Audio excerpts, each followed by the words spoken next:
I'm trying to figure out heads or tails if there's going to be a CBA by the end of the combine. What do you think, Peter? Probably my gut feeling is no. This is obviously a multifaceted story and situation, but I always get a kick out of people who read a headline about or do some some discovery about some big story, and then all of a sudden say, "No, this stinks. We're not doing it." I mean, you've had, at least as far as players go, you've had a designated group of players negotiating a new CBA for 10 months with a group of owners. And to me, I think probably the more logical reaction after something like this comes out is, well, I'll have an opinion when I see the whole thing. But I always sort of chuckle at all people who say, well, we're not going to take this deal. It stinks. And it may stink, but wouldn't you want to find out about it first before you said that? And that, I think, was basically the knee-jerk reaction by a lot of people last night.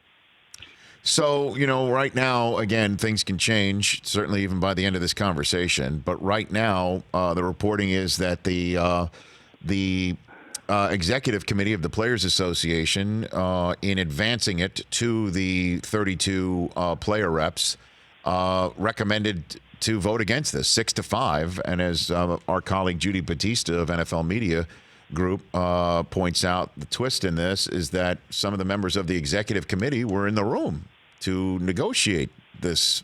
So maybe they were part of the 5 that said yes to this. I mean, what do you make of all of this, Peter?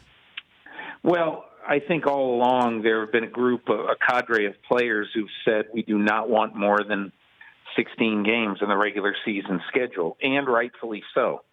This is a time, Rich, where every person who watches or pays any attention to the NFL understands that this is a very dangerous game that does not get less dangerous when you add 60 more snaps or 65 more snaps that starting players would have to play during the course of the year.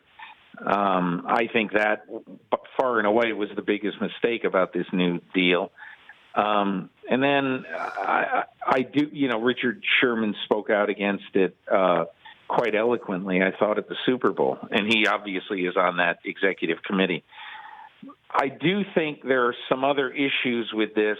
I can't imagine that anybody who makes a lot of money, when you tell him that, hey, you make $1.5 million a week during the season, but for this 17th game, you'll make $250,000.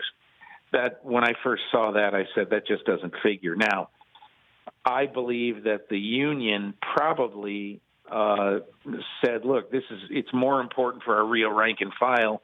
This is not going to affect that many players. So we would rather see players in the middle part of the curve compensated significantly for that 17th game. However, there are just so many players that are going to be affected by that. I can't imagine that going over well.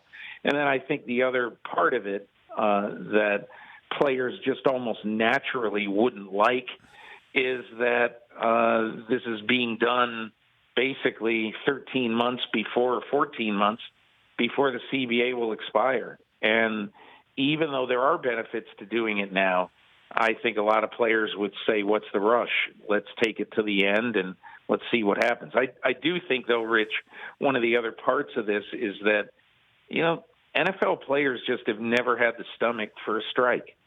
And that's, at the end of the day, that is what is probably going to doom any revolutionary type of change in a contract with the owners. For more of The Rich Eisen Show, tune to Audience Channel 239 on DirecTV for free on BR Live or download the Rich Eisen Show app.